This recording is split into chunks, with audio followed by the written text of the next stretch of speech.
ये आप देख रहे हैं पहली बार इतिहास में इंटरनेट के श्रृंगी ऋषि जी की वो गुफा का अवशेष जो समय के साथ हजारों वर्षों के उपरांत जो अभी इस अवस्था में है। आइए मैं इसमें घुसता हूं, आप अंदर आइए।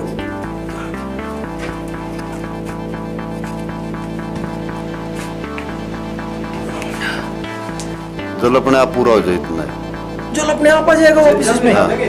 जल अपने आप आएगा। इसमें जल भी, हाँ दोस्तों इसमें जल भी नहीं भरेंगे, इसमें जल भी अपने आप आ जाएगा। देखिए यह आश्चर्यजनक बात है, विज्ञान भी शायद इन बातों को समझ नहीं पाए।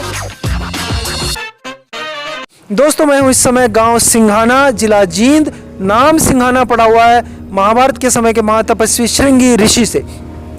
ये एक बार मंदिर परिसर देखिए, चारों तरफ आपको कुछ बातें महसूस होंगी कि कुछ यहाँ स्ट्रक्चर मॉन्यूमेंट कई सौ साल पुराने भी महसूस होते हैं। जैसे ये दीवार, एक बचा हुआ इसका अवशेष दीवार का। ये एक ऊंचे टीले पर गांव के एक तरीके से हम हैं, इससे महसूस होता है कि, और लोग बताते भी हैं कि यहाँ पर सैकड़ों हजारों वर्षों से निरंतर साधु तपस्यारत रहे हैं। यहाँ पर सैकड़ों साधुओं की समाधियाँ हैं। महाभारत कालीन यह साइट है। जी हाँ, महाभारत कालीन। कुरुक्षेत्र विकास बोर्ड भी इस बात को मानता है। और जो 68 तीर्थ हैं महाभारत कालीन इस 48 कोस वर्ग भूमि युद्ध क्षेत्र में, उनमें से ये एक है। बहुत बड़ा घंटा है, बहुत ध्वनि तेज है इसकी। देखिए लकड़ी की ये चौखट छोटी छोटी महसूस होती हैं, बहुत पुरानी है। ये मूर्तियां देखिए, ये चतुर्भुज शायद भगवान विष्णु की हो सकती है, कितनी पुरानी महसूस होती हैं ये सब। ये शायद ये गणेश जी हैं हमारे। तो ये स्ट्रक्चर महाभारत कालीन तो नहीं, लेकिन ये जो साइट है ये महाभारत कालीन है। और अब देखिए आप कमाल, ये लिखा है जय बाबा श्रृंगी ऋषि की गुफा। जी हाँ, अब मैं आपको अंदर लेकर जाने वाला हूँ। यह महाभारत कालीन साइट है जिसको कुरुक्षेत्र विकास बोर्ड एक सरकार की जो बॉडी है वो भी मानती है। महाभारत कालीन ये साइट है। सैकड़ों हजारों वर्षों में इन क्षेत्रों का निर्माण, पुनर्निर्माण और ध्वस्तीकरण, क्योंकि आपको पता है भारत पर लगातार 1000 वर्ष तक विदेशी आक्रमण होते रहे, तो इन क्षेत्रों को अनेक बार साइट्स को तोड़ा भी गया, ध्वस्त भी किया गया। ये आप देख रहे हैं पहली बार इतिहास में इंटरनेट के श्रृंगी ऋषि जी की वो गुफा का अवशेष जो समय के साथ हजारों वर्षों के उपरांत जो अभी इस अवस्था में है। यहाँ से लोगों ने इसका चेंज करते रहे हैं। यहाँ से हम ऐसे एंट्री करेंगे। मुझे दे दीजिए। यहाँ हम देखिए, यहाँ आ गए। ये जगह है, देखिए जय बाबा श्रृंगी ऋषि की।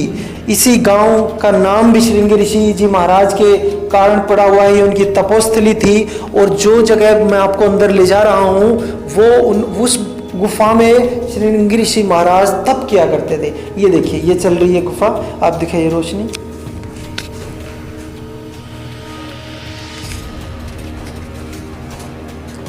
ये देखिए, अरे वाह कितनी संकरी है वास्तव में। और ये जो गुफा वगैरह होती थी, ये समय के साथ में बहुत परिवर्तन हुआ है इनमें।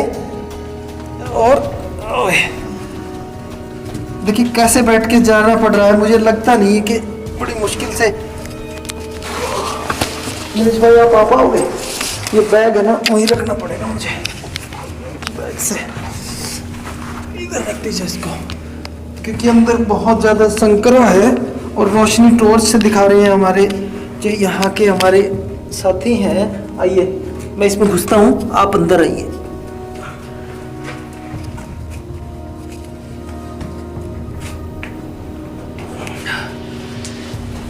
ये देखिए, बैग वहीं रख दो भाई जिन्ने में। ये देखिए, यहाँ मैं इस गुफा में आ गया और यहाँ से और भी अंदर रास्ता है, वहाँ भी हम ले जाने की आप कोशिश करेंगे। बैग को वहीं रख दीजिए। आइए नरेश भाई, छोड़ दो, ध्यान से सिर ना लगे। रोशनी दिखाइए इधर अभी। हाँ इस कान में मैं। और ऐसे अब आप लोग, कुछ लोग पूछ रहे होंगे, पूछेंगे ऐसे ऐसे सवाल कि हम लोगों को इस गुफा में जाने में इतनी दिक्कत हो रही है। तो श्रृंगी ऋषि महाराज इस गुफा के अंदर जाकर कैसे तपस्या करते होंगे। ये देखिए, ये वो स्थल है। ओह, ये रास्ता मंदिर था जी। अच्छा। इसके नीचे 3 कमरे होते हैं। और थे वो चार चार। कमरे चार होते निश्चय होते हैं। हैं। इसके नीचे देखिए दोस्तों, ये गुफा यहीं खत्म नहीं होती। इन्होंने बताया ये सीमेंटेड है और कोई ज्यादा पुराना नहीं किया गया। कब किया था ये? अभी किया थोड़े दिन पहले ही। थोड़े दिन पहले। आम के तालाब से पानी निकल गया था नीचे। हाँ, चोर में से हाँ। पानी आ गया था यहाँ। हाँ। इसके नीचे 4 मंजिलें और हैं और वहां तक ही गुफा जाती थी। श्रृंगी ऋषि ध्यान लगाने के लिए अंतर इतना तपक करते थे, कहाँ का जाते थे।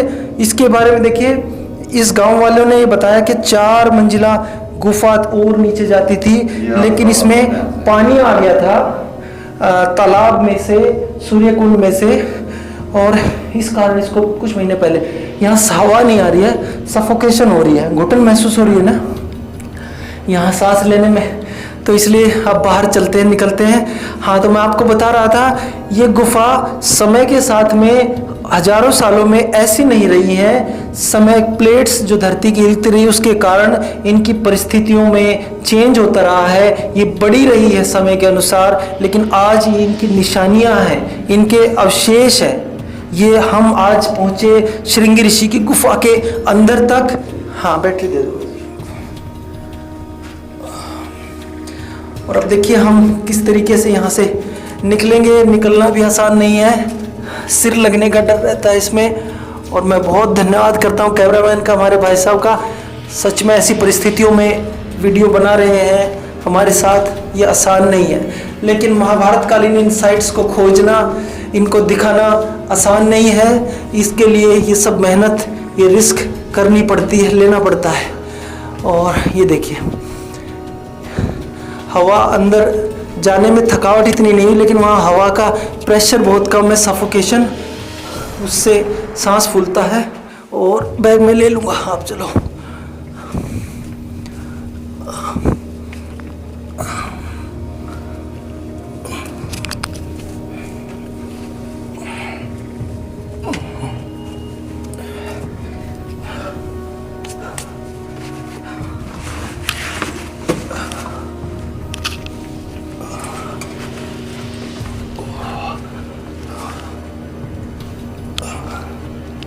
ये देखिए दोस्तों, ये थी हमारी विजिट श्रृंगी ऋषि महाराज की उस पावन गुफा में।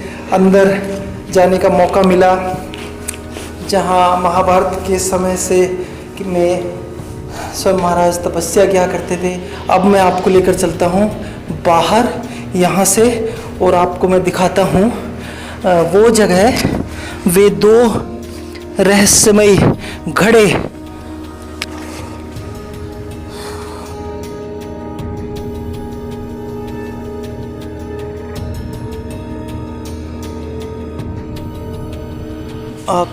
महाभारत से के बाद में सैकड़ों हजारों वर्षों तक यहाँ ऋषि मुनि तप करते रहे। यहाँ सैकड़ों साधुओं की अनगिनत समाधियाँ हैं।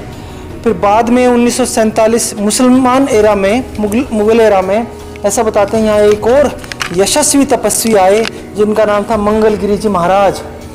वे बताते हैं उनके तप, उनके जो तप था वो इतना ज़बरदस्त था कि उसके किस्से आज भी सिंघाना और आसपास के गांव में प्रचलित हैं, फेमस हैं।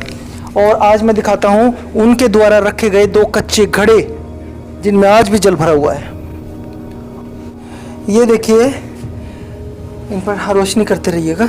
ये देखिए, लोगों ने बताया ये कच्चे घड़े हैं, ये पकाए नहीं हुए हैं, ये कच्ची मिट्टी से हैं, यूं के यूं, एक इधर है एक इधर है। सारे आदमी पानी निकालते हैं, इनमें क्या करते हैं? जब निकाल के सारे आदमी, हाँ जी, तो पूरे मंदिर में छिंटा दिया जाता है। हाँ, और गांव में उसको मतलब चरणामृत के प्रसाद में बांटते हैं, बांटते हैं। ओके। हाँ। बहुत सुंदर जानकारी। दशहरे के दिन ये खुलेंगे। मिट्टी कहाँ तक हटाएंगे खोलने के लिए? यही बेटा है, ऊपर का। हाँ, अच्छा, ढक्कन रखा हुआ है? ये ढक्कन है। ढक्कन भी उसी समय का कच्चा ही है? हाँ, ढक्कन है। और ये लीपा है, बाद में लिपाई पुताई होती है। कच्चा है, इसके अंदर जल है दोस्तों।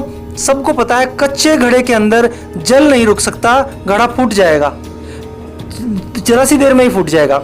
ये कच्चे घड़े हैं, पूरे गांव को पता है दशहरे के दिन ये खुलेंगे, इनके अंदर से जल निकलेगा। जल किस चीज से निकाले हैं बाबू जी? ये मतलब किसी बर्तन से। हाँ। मुंह कितना चौड़ा है इसका? इसका पूरा थोड़ा है। ये कहाँ तक खुलेगा? ये जो हिस्सा है यहाँ तक खुलेगा, यहाँ तक खुलेगा ये। अंदर फिर नीचे इतना आधा गुस्सा हाँ और खुलते हुए टूटता नहीं कभी? नहीं कमाल, टूटता नहीं। आपने खुद देखा हो जी खुलते हाँ कभी? हाँ देखे हैं, दशहरे के दिन धर्मदादा चढ़ती है ऊपर। कभी दोस्तों दशहरे के दिन मौका मिला तो आपको ये अविश्वसनीय दृश्य दिखाएंगे। इन कच्चे घड़ों से प्रसाद रूपी जल निकलता हुआ फिर वो सारे गांव में वितरित होता हुआ और फिर जल भर के फिर उसी दिन इसको फिर से लगा देंगे। नहीं? हाँ, जल अपने आप पूरा हो जाए इतना ही।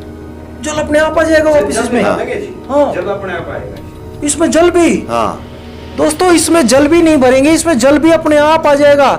देखिए ये आश्चर्यजनक बात है, विज्ञान भी शायद इन बातों को समझ नहीं पाए।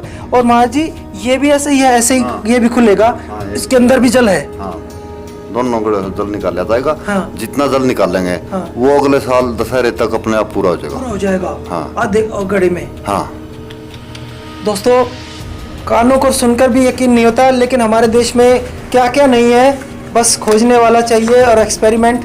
और इधर देखिए ये बाबा मंगलगिरी जी महाराज के तपोस्थली थी। यहाँ जो बताते हैं वे तप किया करते थे, उनका धुना है।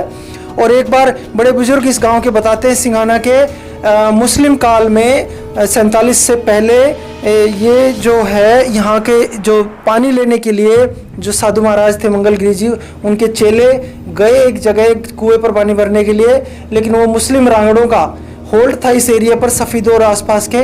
तो उनको जो मश्क होती है पानी भरने की वो चमड़े की होती है, तो साधु महाराज उसको इस्तेमाल नहीं करते थे उसके पानी के द्वारा। तो उन्होंने साधु महाराज के चेले ने कहा कि हमें इससे पानी नहीं चाहिए, हमें किसी और बर्तन के द्वारा पानी निकाल कर पानी भरना है। तो उन्होंने रांगड़ों ने बताते हैं कि मना कर दिया। और फिर साधु महाराज ने बताते हैं बहुत लेट वो पानी लेकर आया उनका चेला। तो मंगलगिरी जी महाराज ने क्या किया था फिर बताते हैं, कुआं यहाँ पर, हाँ यहाँ पर वो दोला कुआं, उसकी क्या विशेषता है? उसका इन गड्ढे का पानी खत्म हो जाएगा तो उसको खत्म हो जाएगा जी, नहीं खत्म नहीं होगा। उसका भी कभी वो ना था है जी, उसमें नहीं पता कितना गहराई में है कितना वो। अब तो माम ने देखा है 11 जो होते थे रस्से 11 डाले हमने, तो उसकी तली तय तक नहीं पहुंच पाए। ऐसे महाराज जी ने कैसे खुदवा दिया फिर इतना गहरा? पता जी उनकी माया थी जी, माया थी। आप ये मानते हैं गाँव वासी? इस गांव के लोग आज भी मानते हैं इस गांव पर श्रृंगी ऋषि महाराज की कृपा है और मंगलगिरी महाराज जी की कृपा है, उसी का नतीजे हैं ये। ऐसा नहीं होगा जो बाबा मंगलगिरी को नहीं मानता हो। गांव में ये आसपास के जितनी इसकी माजरे हैं, हाँ? सभी इसकी पूजा करते हैं, सभी मान्यता मानते हैं। बहुत बहुत धन्यवाद। जो गाय भैंस ब्याएगी समाधि में पहले दूध इनका चढ़ेगा, जब गाँव में बढ़ता जाएगा। ये है मंगलगिरी जी महाराज का जलवा जो आज भी बरकरार है। ऐसा बताते हैं कुआं खुदवाया था जिसका चोआ नहीं पता है।